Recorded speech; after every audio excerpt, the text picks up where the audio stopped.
Guys, good morning! Tara, samahan niyo po ako manguha ng luyang dilaw. Ito po ang gagawin kong pinakakapis sa umaga.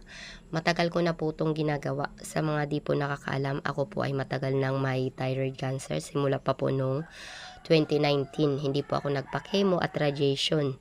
At yan lang po guys, ang aking gamot ay sinamahan ko po ng herbal. Pero hindi ko po ginagawa to araw-araw. Siguro sa isang week, 3 beses o kaya 2 beses kasi naniniwala po ako na lahat po ng sobra ay masama. At doon po sa mga katulad kong may cancer, importante pa rin po magpakonsulta po tayo sa doktor bago gumamit ng anumang uri ng herbal para safe po ang ating katawan guys. Pero para po sa akin, isa po to sa nakatulong sa aking karamdaman ang pag-inom ko ng luyang dilaw na to. Kaya kailangan lang po natin guys magtanim sa ating paligid kasi malaking tulong po sa ating karamdaman ang mga herbal na to.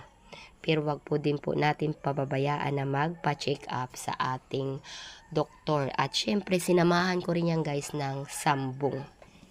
'Di ba po, ang sambong po ay mabisa din po yan na herbal. Maraming benepisyo sa ating katawan yan. 2 herbal na mga anti-cancer yan. Nilalaga ko po yan guys, 2 baso tapos hanggang sa maging 1 baso tapos iinumin ko yan bago ako kumain.